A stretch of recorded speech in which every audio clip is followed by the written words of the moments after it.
Let's see who it is. Let's go see. Let's go see who it is. Good morning, Sergeant Coyer. I'm Major Ostermeyer, a ground investigator for the U.S. Army Combat Readiness Center.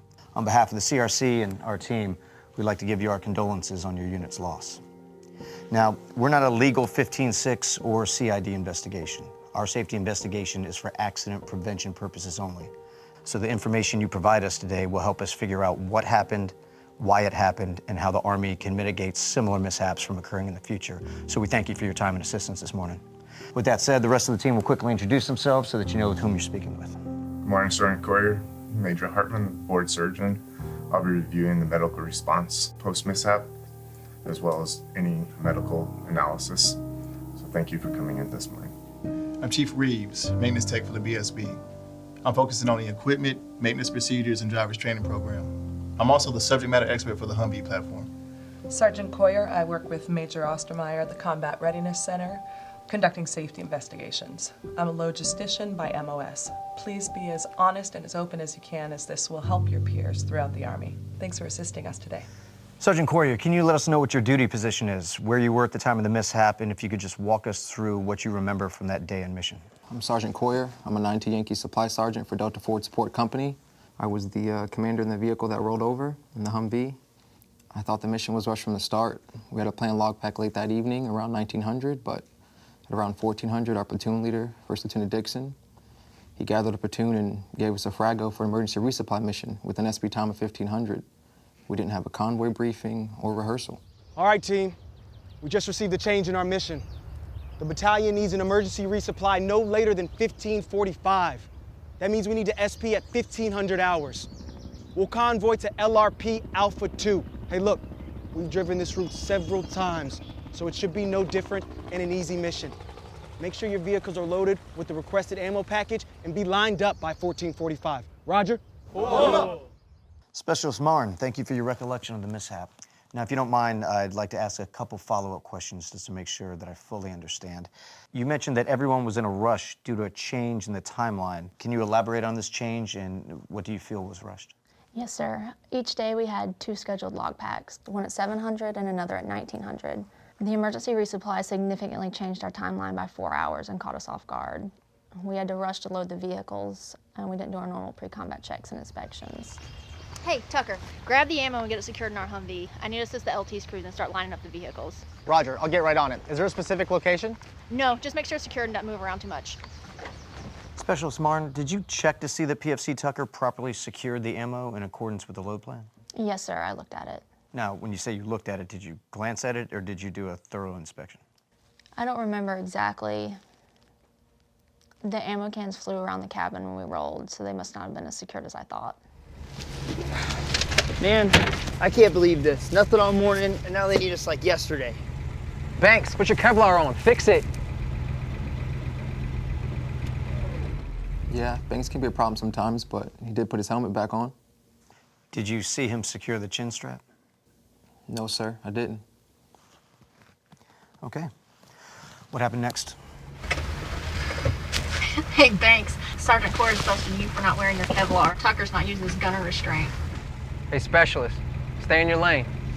Roger, Sergeant. Hey, Banks, forgetting something? Banks, get your act together. Roger, Sergeant. PFC Kennedy, once you were given the order to move out, can you tell us what you witnessed leading up to the accident? We were in the second vehicle. I knew from the start that there was going to be a problem.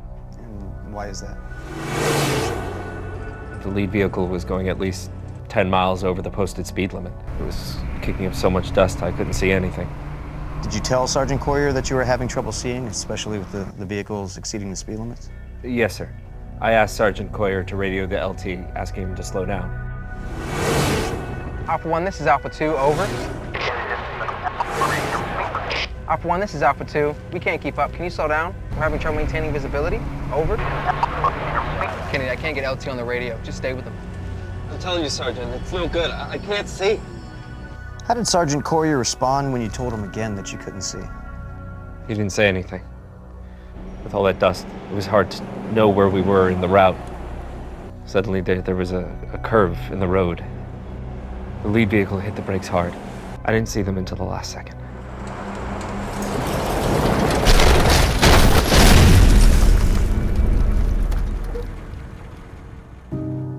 I saw Banks fly out of his seat and hit his head. Then everything started to spin. I heard equipment and ammo cans flying around. Honestly, it happened so fast. I didn't know until later that PFC Tucker never put his gunner restraint on. Sir, here's a completed technical inspection of the Humvee. If it had fluids in it, we can drive it today. The seatbelts were all fully functional and the brakes were fully mission capable. Bottom line, sir, there was nothing wrong with the Humvee that would cause this mishap. It was a human error. Well, now that we've captured the mishap on the root cause analysis diagram, it clearly shows that while operating a Humvee in dry and dusty conditions during a convoy mission, the driver lost control of the vehicle while reacting to an emerging road hazard, causing him to apply the brakes and over-apply them, which caused the operator to lose control of the vehicle and for the vehicle to roll.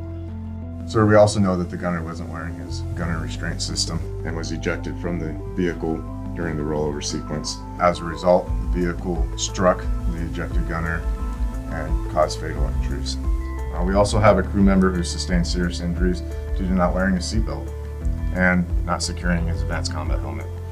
Let's not forget that this resulted in $38,000 in damages to the Humvee. Would the board agree that the vehicle rolled over as a result of excessive speed, dust which affected the driver's vision, abrupt vehicle inputs, and inadequate application of risk management?